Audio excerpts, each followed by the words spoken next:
नमस्कार साथियों। जय हिंद, वंदे मातरम। आप सभी का एक बार फिर से बहुत बहुत स्वागत है आपके अपने YouTube चैनल एग्जाम ट्रिकी। दोस्तों, जैसा कि आप सभी को पता है कि 29 तारीख को डीएड आईडीडी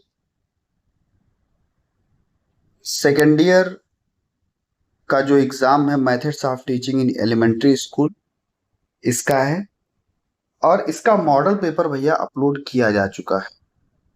ठीक है, अगर आपने नहीं मॉडल पेपर देखा है तो उसको देख लीजिएगा। और लगभग हम यहाँ पर 10 महत्वपूर्ण और क्वेश्चंस को करने वाले हैं, तो ध्यान से वीडियो को देखिएगा। आप सभी से निवेदन है कि ज़्यादा से ज़्यादा लोगों तक वीडियो को शेयर कर दीजिएगा। चैनल पर हमारे पहली बार थे, सब्सक्राइब करने के बाद में बेल आइकन में ऑल का ऑप्शन प्रेस कर लीजिएगा। सबसे पहला प्रश्न है आपका, माइक्रो टीचिंग को परिभाषित कीजिए। माइक्रो टीचिंग यानी कि सूक्ष्म शिक्षण। सूक्ष्म यानी कि छोटा, और शिक्षण यानी कि प्रशिक्षण के दौरान कक्षा में किया जाने वाला शिक्षण। ये क्या होता है? ये एक ऐसी प्रक्रिया होती है जिसमें शिक्षक अपने शिक्षण कौशल को सुधारने के लिए छोटे छोटे पाठों का अभ्यास करते हैं ताकि बेहतर रूप से वो शिक्षा प्रदान कर सकें विद्यार्थियों को और शैक्षिक विकास उनका बेहतर हो सके। सूक्ष्म शिक्षण 1963 में स्टैनफोर्ड यूनिवर्सिटी में आपका एलन जी के द्वारा विकसित किया गया। इसके बाद में इसका उपयोग स्टार्ट हुआ तो शिक्षा के रूप में जो प्रशिक्षक थे उनको और विकसित करने के लिए इसका उपयोग किया जाना। परिभाषा आप देखेंगे, एलन जी के द्वारा परिभाषा दी गई। सूक्ष्म शिक्षण समस्त शिक्षण को लघु क्रियाओं में बांटता है, यह है सूक्ष्म शिक्षण। बीएम सोर जी के द्वारा सूक्ष्म शिक्षण कम अवधि कम शिक्षण क्रियाओं वाली प्रविधि है। यह है इसकी दोनों परिभाषाएं। ठीक है, प्रक्रिया क्या होती है कि सूक्ष्म शिक्षण में शिक्षक छोटे पाठ का चयन करते हैं, फिर उसे विद्यार्थियों के सामने प्रस्तुत करते हैं। प्रस्तुत करने के बाद में अपने पाठ के प्रक्रिया का विश्लेषण करते हैं। भाई जो भी पीछे बैठा होता है पाठ की प्रक्रिया का विश्लेषण करता है, शिक्षण कौशल में सुधार किया जाएगा और फिर से छात्रों के प्रति चीजों को जो है पढ़ाया जाएगा, बताया जाएगा। छात्रों को कि पारस्परिक बातचीत को सक्रिय प्रस्तुत करना होगा और प्रदर्शन के लिए कौशलों का विकास करना होगा। सिद्धांत क्या होंगे तो कहेंगे सूक्ष्म शिक्षण का मुख्य सिद्धांत, शिक्षक अपने शिक्षण कौशल को सुधारने के लिए छोटे पाठों का अभ्यास करके स्वयं को सुधारता है। यह वास्तविक कौशल है, इसमें एक समय में एक ही कौशल प्रशिक्षण पर बल दिया जाता है।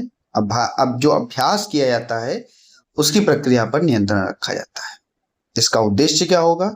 इसका उद्देश्य होगा शिक्षक के शिक्षण कौशल को सुधारना, शिक्षा प्रक्रिया में सुधार करना और प्रभावी शिक्षा देना। ठीक है भैया, शिक्षक को अधिक आत्म मूल्यांकन का मौका देना, वह खुद से वो अपना मूल्यांकन कर सके, देख सके कि कहां पर वो गलतियां कर रहा है।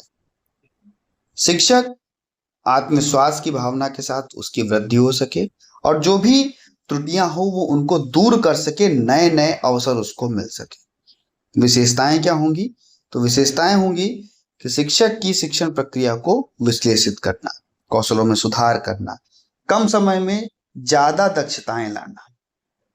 ठीक भैया, ये सब विशेषताएं होंगी इसकी।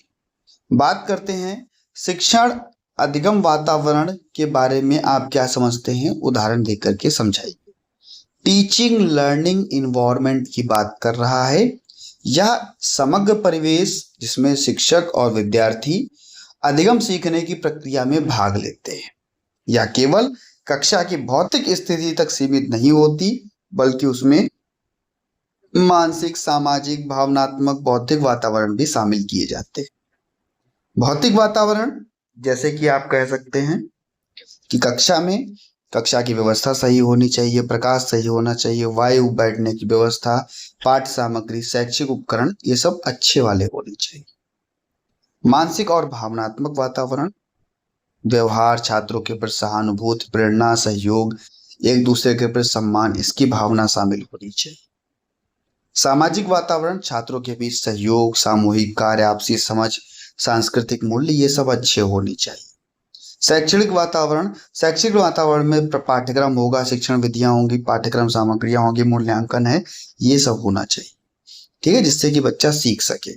बच्चा सीखेगा, सीखने की गति को और गुणवत्तापूर्वक और प्रभावी बनाया जाए, चीजों को और रुचिपूर्वक बनाया जाए, सक्रिय रूप से सीखने में चीजों की मदद की जाए, रचनात्मकता, आलोचनात्मक सोच, ठीक है, इसको बढ़ावा दिया जाए। ठीक है भैया। शिक्षण अधिगम वातावरण ऐसा आधार होता है जिस पर शिक्षक या शिक्षण प्रक्रिया का निर्माण होता है।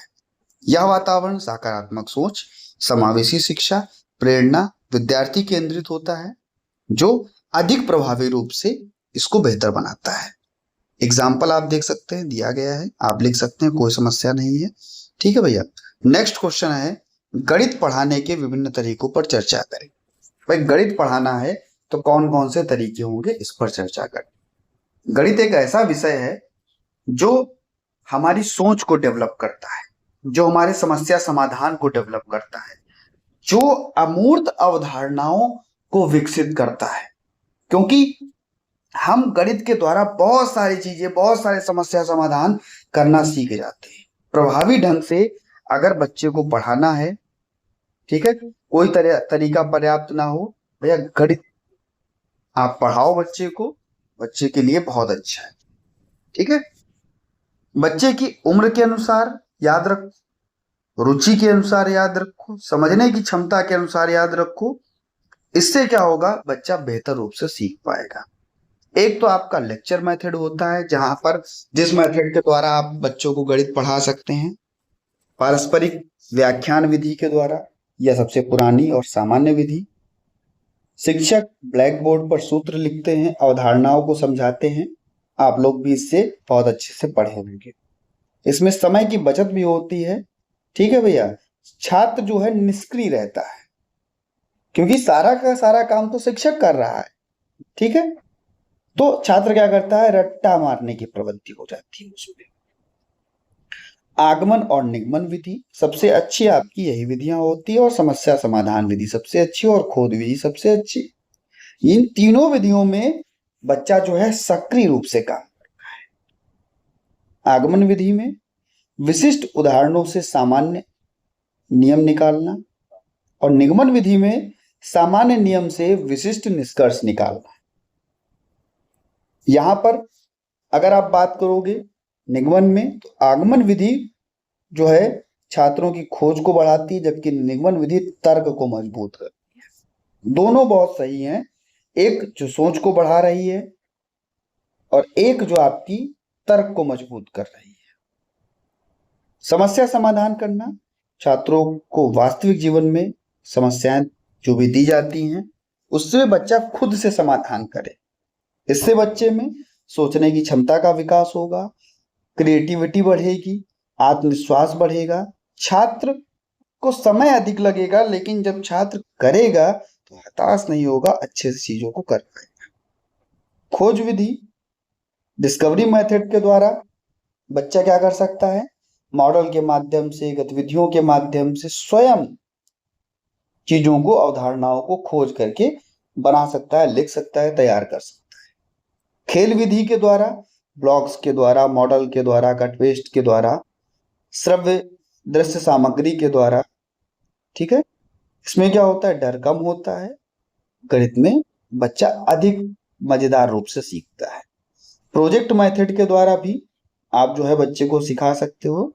ठीक है, या आप कोऑपरेटिव लर्निंग भी लगा सकते हैं, बच्चों के साथ समूह में बच्चा काम करे, पीयर टीचिंग करे, और भैया जो कमजोर बच्चा है वो मजबूत, जो जिसको ज्यादा आ रहा होता है, उस बच्चे से सीखे। ठीक भैया। प्रौद्योगिकी आधारित विधि भी आप दे सकते हो, बच्चे को आप जो है किसी भी लर्निंग प्लेटफॉर्म के द्वारा बच्चे को सिखा सकते हो। ठीक है, मूल्यांकन आधारित शिक्षण भी आप कर सकते हो, क्विज वगैरह हुआ, ऑब्जर्वेशन हुआ, इससे आप कर सकते हो। ठीक है, समावेशी कक्षा में आईडी बच्चे के वाले जो आईडी वाले छात्र हैं उनको अगर अंग्रेजी पढ़ाना है तो कौन कौन सा अनुकूलन किया जाएगा, इसकी व्याख्या करनी है। भाई समावेशी कक्षा है, आईडी बच्चा है, आपको पता है कि पाठ्यक्रम, शिक्षण विधियां, सामग्री विशेष रूप से आपको अनुकूलन करना पड़ेगा, विशेष रूप से इसकी आवश्यकता पड़ेगी। इसका मुख्य उद्देश्य ही होगा सीखने की गति के अनुसार भाषा कौशल को सरल और प्रभावी तरीके से बनाना। क्यों? क्योंकि शिक्षण अधिगम जो है उसमें अगर आप अनुकूलन करते हो, शिक्षण सामग्री में अनुकूलन अगर आप करते हो, कोई भी पुस्तक हुआ उसमें आप अनुकूलन कर दो, बच्चे को चित्र के द्वारा, फ्लैश कार्ड के द्वारा, वास्तविक चीजों के द्वारा आप बच्चे को पढ़ाओ, बड़े फॉन्ट वाली चीजों को पढ़ाओ। ठीक है, तो यहाँ पर बच्चा अच्छे से सीखेगा।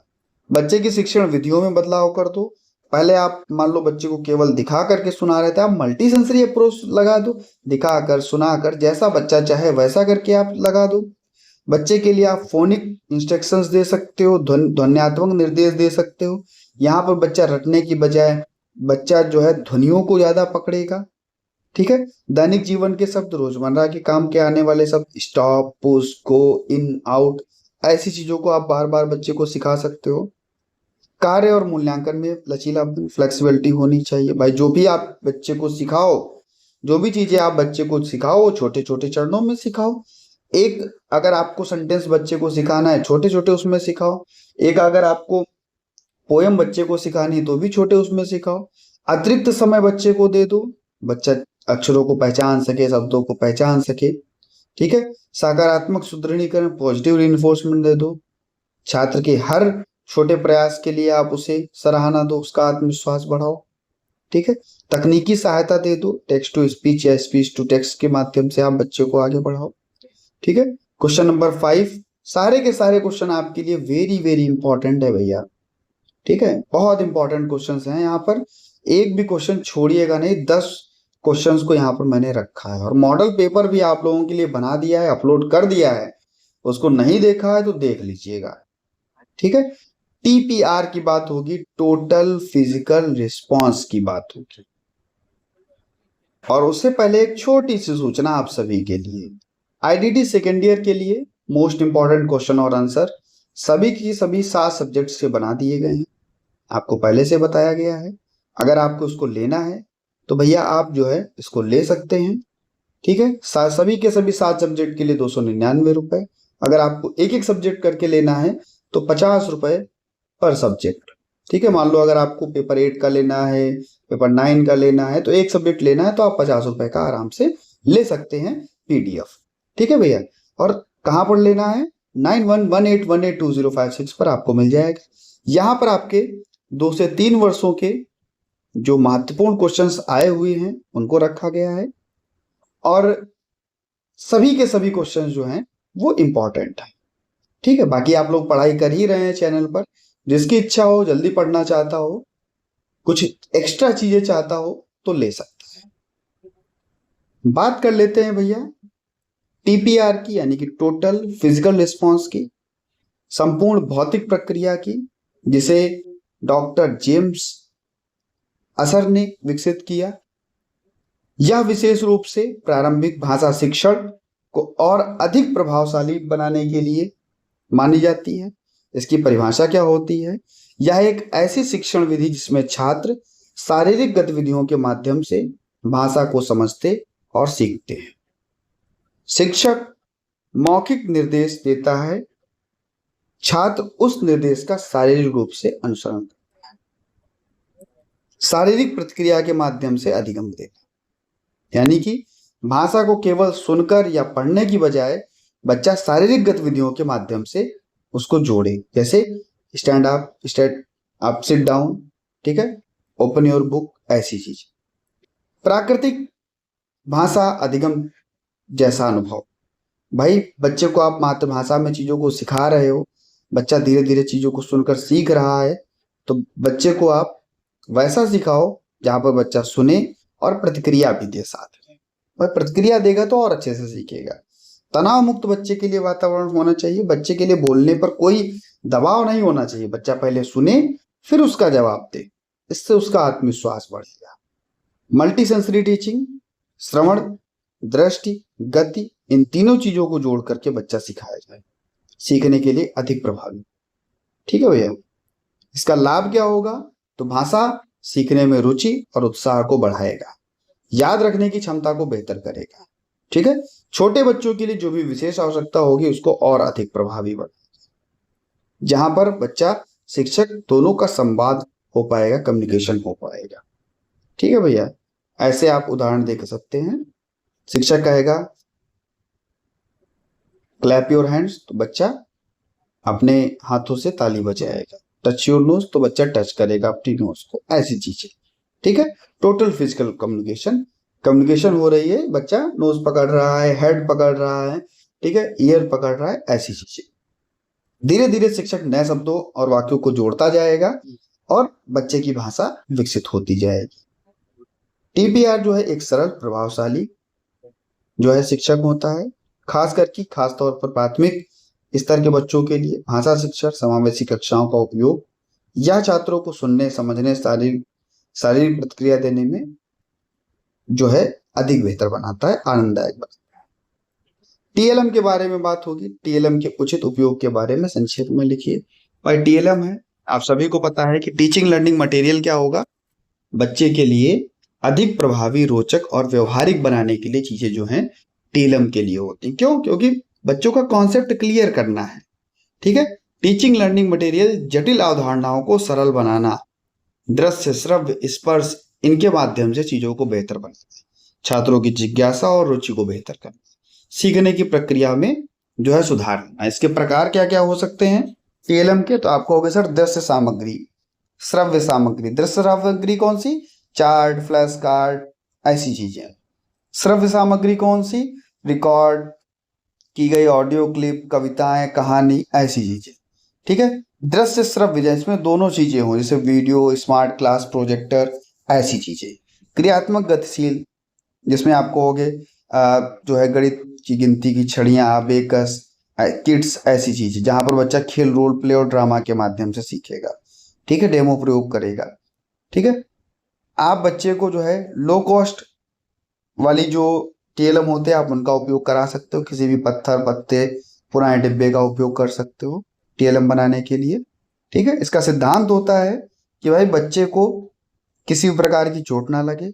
ऐसे टीएलएम को आप सेलेक्ट करो जो बच्चे की पाठ के अनुसार हो, बच्चे के आयु के अनुसार हो, रंग बिरंगा हो, रोचक हो, जहां पर बच्चा अच्छे से खेल सके, बहुसंवेदी अनुभव हो। टीएलएम का उपयोग दृश्य, श्रव्य, स्पर्श तीनों इंद्रियों को संलग्न करके किया जा सकता है। सहभागिता को बढ़ावा देना, केवल शिक्षक द्वारा प्रयोग ना हो, छात्रों को भी उसे छूने का मौका मिले और छात्रों के लिए हानिकारक भी ना हो। ठीक है। स्थानीय सामग्री का उपयोग, ठीक है, जो सबसे सरल और सुलभ सामग्री हो उसका उपयोग किया जाए। ठीक है। बच्चे के लिए सतत उपयोग के लिए, मूल्यांकन के लिए भी आप इसका उपयोग कर सकते हैं भैया। ठीक है। लाभ क्या होंगे? रोचक होगा, प्रभावी होगा, जिज्ञासा और सक्रियता बढ़ेगी, अमूर्त अवधारणाएं होंगी, अवास्तविक चीजें होंगी तो मूर्त की ओर आगे बढ़ेंगी, धीमे सीखने वाले बच्चे होंगे उसमें मदद मिलेगी, ये चीजें हो सकती हैं। ठीक है। प्राथमिक कक्षाओं के निर्धारित पाठ्यक्रम के आधार पर क्षेत्रीय भाषा पढ़ने के विभिन्न तरीकों और तकनीकों पर टिप्पणी लिखी। भाई प्राथमिक कक्षा है, बच्चे को क्षेत्रीय भाषा पढ़ानी है, रीजनल लैंग्वेज पढ़ानी है, तो उसके लिए आपको देखिए लैंग्वेज कोई भी सिखानी है, हमेशा भैया सुनना, बोलना, पढ़ना और लिखना, इन स्टेप में आप सिखाते हो तो सबसे अच्छा बच्चा सीखता है। ठीक है। इसके लिए आप बच्चे को फोनिक का ज्ञान करा सकते हो, ध्वन्यात्मक तरीका अपना सकते हो। कोई भी जो है आपकी भाषा हो, चाहे हिंदी हो, बांग्ला हो, कुछ भी हो, सबसे पहले बच्चा जब सुनेगा तब क्या करेगा बच्चा? आवाजों को कैच करेगा और तब क्या है बच्चा बोलने का प्रयास करेगा। ठीक है। बोलने का प्रयास करेगा। ठीक है। ऐसे ही समग्र भाषा दृष्टिकोण आप ला सकते हो, होल लैंग्वेज अप्रोच, जहां पर भाषा को टुकड़ों में सिखाने के बजाय आप पूरे संदर्भ में उसको सिखाओ, दिखाओ और बताओ, कक्षा में वस्तुओं पर, उसके नाम पर पर्चियां लगा करके, ठीक है। चित्र रीडिंग करवाओ उसको, पिक्चर बुक जो है उसको कहानियों के माध्यम से, पिक्चर बुक के माध्यम से रीडिंग करवाओ।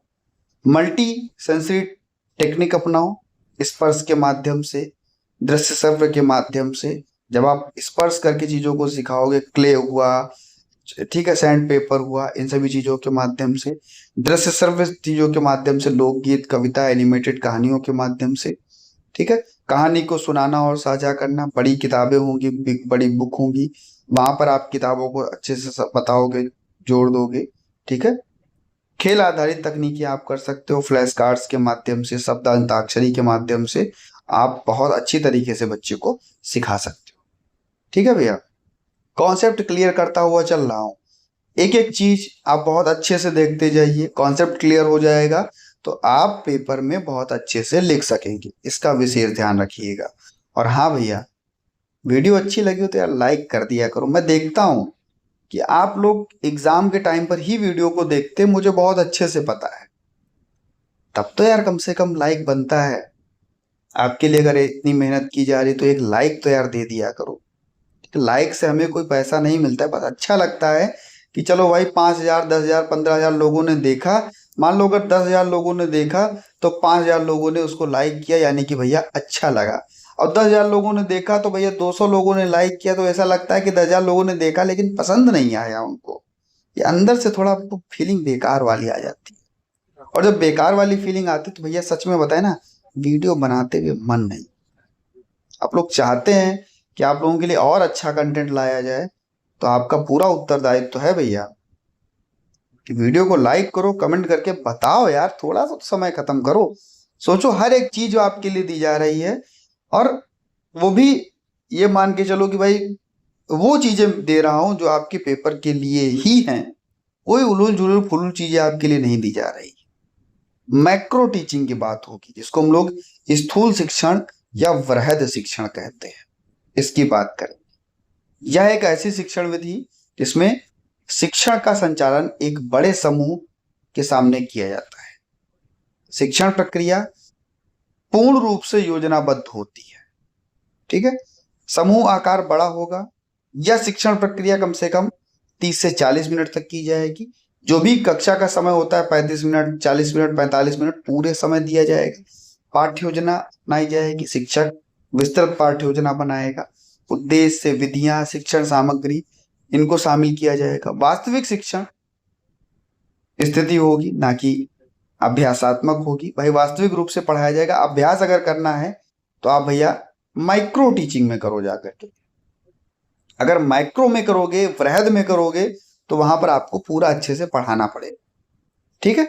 छात्रों को एक विशिष्ट विषय की संपूर्ण जानकारी देना, उसकी समझ विकसित करना। लाभ क्या होंगे कि छात्रों के बीच संवाद और सहभागिता बढ़ेगी। शिक्षक को अपनी शिक्षण रणनीति को लागू करने का अवसर मिलेगा। छात्रों की विविध आवश्यकताओं को ध्यान में रख करके शिक्षण किया जाएगा। ये सब चीजें कर सकते हैं, ठीक है। क्वेश्चन नंबर 9 और 10, 2 क्वेश्चन और बचे हैं, दोनों क्वेश्चन करके जाइए। आईडी, एसएलडी और एएसडी वाले बच्चों के लिए प्रारंभिक स्तर पर गणित अवधारणाओं का उपयोग। प्राथमिक स्तर पर गणित की अवधारणाएं सिखानी है। तीनों बच्चे हैं तो तीनों के लिए आप अलग अलग चीजों को करा सकते हो। जैसे अगर आईडी बच्चा है तो आप कौन सी वास्तविक चीजों का उपयोग करो। वास्तविक चीजों का उपयोग करोगे, बच्चा सीखेगा। आप बच्चे को पैसे का लेन देन करना सिखाओ। आप बच्चे को समय पर टाइम मैनेजमेंट करो उसका। आप बच्चे के लिए कोई भी चीजें सिखाओ, उसको छोटे छोटे टुकड़ों में बांट दो, तब सिखाओ, ठीक है। अगर एसएलडी बच्चा है जिसको डिसलेक्सिया, डिस्ग्राफिया, डिस्कैल्कुलिया है, तो जाहिर सी बात है गणित सिखाओगे तो डिस्कैल्कुलिया होगी। और डिस्कैल्कुलिया होगी यानी कि उसकी गणित को समझने में, गणित की संख्याओं को, प्रतीकों को, स्थानीय समझ को समझने में दिक्कत होगी, ठीक है। तो आप बच्चे को क्या दे सकते हो, विजुअल एड्स दे सकते हो, जहां पर बच्चा विजुअल तरीके से सीखे। बच्चे के लिए आप 3D चीजों को बना सकते हो, प्लस माइनस इन चीजों को बच्चा छू करके चीजों को पहचाने, ठीक है। बच्चे के लिए आप संख्या रेखा अनुप्रयोग कर सकते हो। फर्श पर आप बच्चे को आगे कूदना, पीछे कूदना, ऊपर कूदना, नीचे कूदना, ऐसी चीजों को सिखा सकते हो, ठीक है। शॉर्ट प्रॉब्लम्स के माध्यम से सिखा सकते हो, छोटी छोटी कहानियों के माध्यम से चीजों को आप सिखा सकते हो। अगर बच्चा ऑटिज्म है तो आप उसको विजुअल शेड्यूल दो। ऑटिज्म बच्चे के लिए सबसे इंपॉर्टेंट होता है विजुअल तरीके से सिखाना। विजुअल कार्ड्स दे देते हो, फ्लैश कार्ड दे देते हो, रंगों के माध्यम से, आकृतियों के माध्यम से, ठीक है, उनको व्यवस्थित रूप से करके, रुचि आधारित गति के माध्यम से, कारो, ट्रेन, इनके माध्यम से, ठीक है, गणित की गिनती, जोड़ घटाना, इनके माध्यम से आप बच्चे को बहुत अच्छे से सिखा सकते हो। ठीक है भैया। नेक्स्ट है भैया लास्ट इस वीडियो का, प्रौद्योगिकी से आप क्या समझते हो, टेक्नोलॉजी से आप क्या समझते हो। आप जानते हो टेक्नोलॉजी ज्ञान, विज्ञान, तकनीकी, कौशल, जीवन, ये सब भैया हमारे लिए बहुत जरूरी है। आजकल हम चाहे कंप्यूटर हो, मोबाइल हो, इतना ही नहीं भैया, न जाने कितनी चीजें जिनसे हम टेक्नोलॉजी से घिरे हुए हैं।